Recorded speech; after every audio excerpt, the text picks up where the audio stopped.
Okay, we are back. We are live, and sorry for that little bit of technical difficulties. It's storming here in Oklahoma, so the power went out. But I decided just to stream on my iPhone. This is actually just kind of like an experiment, so I'm excited to be able to try this out for the first time. But the purpose of this video is to talk about the beginning of the bull market, which I believe, I don't know exactly what day I would say it started, but I do believe we are in full force seeing the beginning stages of this bull market, which will be the first bull market that I've experienced in Bitcoin. And as a long-term hodler, I've seen them from afar. But I'm saying all this just to say, about a year ago, I made a video called "The Bitcoin Suckers Rally: Why 99% of People Still Don't Care About Bitcoin." And in that video, we were watching Bitcoin at about these prices, $12,000 to $13,000. This was over a year ago, and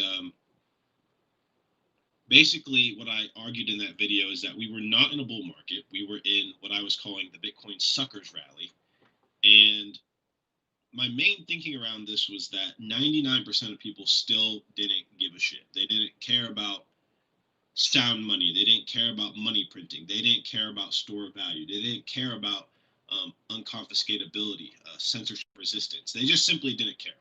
And here we are, October 27th of 2020, and a lot of things have changed. And people have started to care a lot more about some of these things.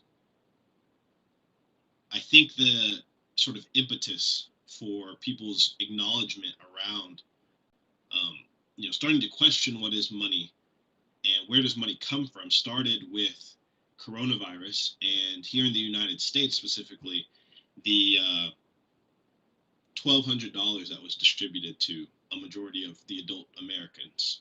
And I think this was the first time that many Americans started asking themselves, like, where did this money come from? And so the purpose of this video is just to be historically correct.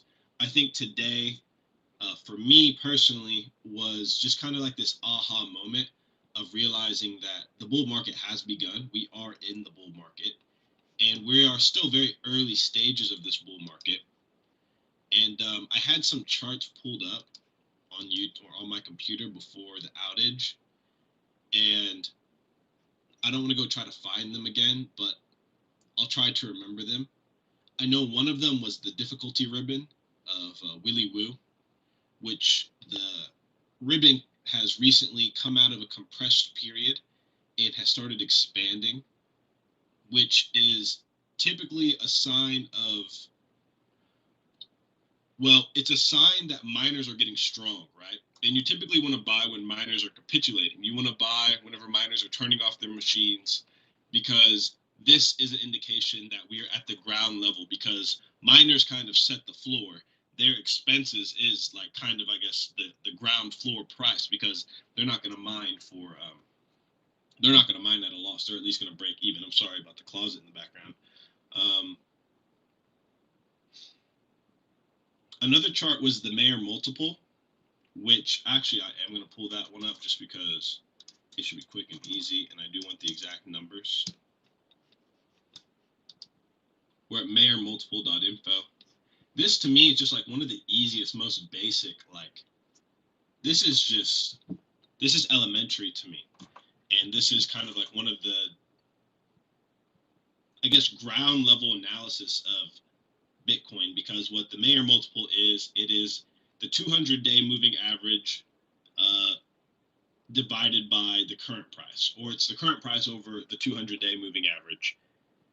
And currently we are sitting at a Mayer multiple of 1.46. The average Mayer multiple since the creation of Bitcoin is a 1.36. And so we're sitting above the average. And historically speaking, the Mayer multiple is higher than today's value only 25% of the time. So what this means is that one, the price of Bitcoin is getting relatively high. And so this kind of gets into my next part, which is that I believe we are currently in the disbelief period of the market cycle, the traditional Wall Street market cycle. Euphoria, hype, depression, all those emotions, right? And the disbelief period is right before the bull market. You're actually already in the bull market by the time the disbelief period comes in, because what it is it's a spike in the price of Bitcoin where the general market is still not like buying into the hype because they disbelieve the fact that they're still hearing about Bitcoin again. And so right now, the current price of Bitcoin is $13,390. I'm not saying we're going to go straight up from here. I'm not saying I don't think we'll go below $10,000 ever again. But essentially, the general public is now sort of hearing about Bitcoin again right before the election. There's massive money printing going on. People are starting to wake up to this idea of a need for a sound, robust store value with a capped max supply. And they're hearing about Bitcoin again, but $13,000 is just much too expensive for people. So like they immediately kind of just, throw it out of their head because there's this like weird unit bias that everyone's eventually going to get over it, in my opinion. But yeah, they're just generally, this kind of hurts my arm holding. They're just generally in disbelief. They don't, and it might not even be cognizant disbelief, or maybe, what should I say? Not cognizant, but explicit. It might be like implicit, or it might be like a subconscious disbelief. And so essentially right now is probably one of the best times, on a risk-reward, risk-adjusted basis to be buying Bitcoin ever in the history of Bitcoin, because we're not talking about a couple $1 billion asset. We're talking about a $200 billion asset class. And once Bitcoin hits $1 trillion, it's going to become much more investment grade, much more recognizable, and a lot easier for large institutions. Essentially, it's not going to be this taboo thing anymore. People are going to recognize it as a proper asset class. And so you'll see much more inflows at that point. And so I think some of the biggest news has been MicroStrategy and Square, both announcing that they've put some of their treasury or some of their balance sheet into Bitcoin. I believe we'll just need a few more companies to do this, maybe like 5 more, before everyone else jumps ship.